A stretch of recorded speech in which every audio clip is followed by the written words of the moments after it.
வணக்கம் பிள்ளைகள். நான் உங்களை சந்திக்கிறேன் இந்த வீடியோ மூலயமா. நான் உங்களோட மணிவண்ணன் சார். இன்றைக்கு நாங்கள் என்ன ஒரு விஷயம் பார்க்க போகிறோம் அப்படின்னு சொன்னால், அட்சரக்கணித கோவைகளில் ஒரு கோவைகளை எவ்வாறு பெருக்கிறது அப்படின்னு சொல்லி இன்றைக்கி நாங்கள் பார்க்க போகிறோம். அட்சரக்கணித கோவைகளில் கோவைகளை எவ்வாறு பெருக்கிறது அப்படிங்கிற விஷயத்தான் இன்றைக்கி பார்க்க போகிறோம். சரியா? இப்போ பார்த்தீங்கன்னு சொன்னால், எக்ஸக 2 எக்ஸக 3 இந்த கோவையை எப்படி நாங்கள் பெருக்கிறது அப்படின்னு சொல்லி என்ன செய்ய போகிறோம் இன்னைக்கு பார்க்க போகிறோம்.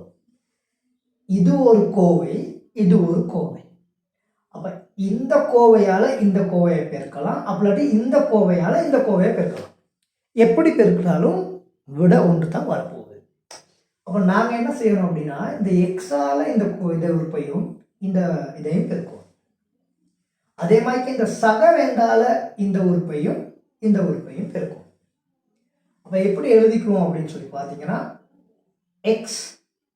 எக்ஸக 3, அதே மாதிரி பிள்ளைகள் சக 2 எக்ஸக 3 இப்படி எழுதிக்குவோம்.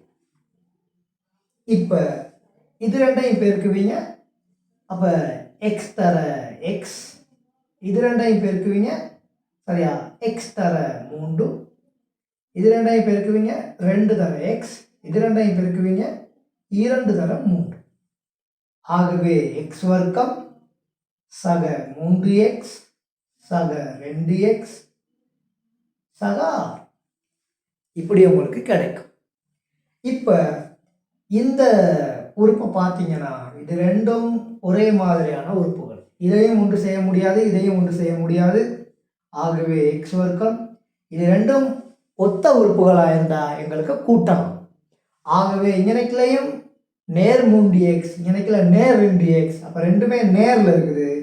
ஆகவே நேர் 5x சக 6 அப்படின்னு சொல்லி வரும். விளங்கிச்சா பிள்ளைகள்? அதாவது எக்ஸக 2ங்கிற கோவையையும் எக்ஸக 3ங்கிற கோவையையும் பெருக்கிறோம். அப்போ 2 அட்சர கணித கோவைகள் பெருக்கப்படுகின்றது. இந்த எக்ஸால் இதை பெருக்கணும், இந்த சக 2ஆல் இதை பெருக்கணும். அப்போ எக்ஸையும் பெருக்கினீங்கன்னா எக்ஸ் தர எக்ஸ், எக்ஸையும் 3ஐயும் பெருக்கினா எக்ஸ் தர 3, 2ஐயும் எக்ஸையும் பெருக்கினா 2 தர எக்ஸ், 2ஐயும் 3ஐயும் பெருக்கினீங்கன்னா 2 தர 3.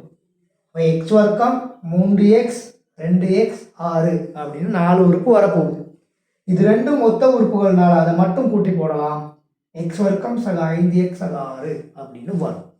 ஓகே, விளங்கியிருக்குன்னு சொல்லி நினைக்கிறேன் பிள்ளைகள்.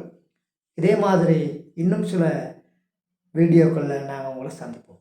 தேங்க்யூ.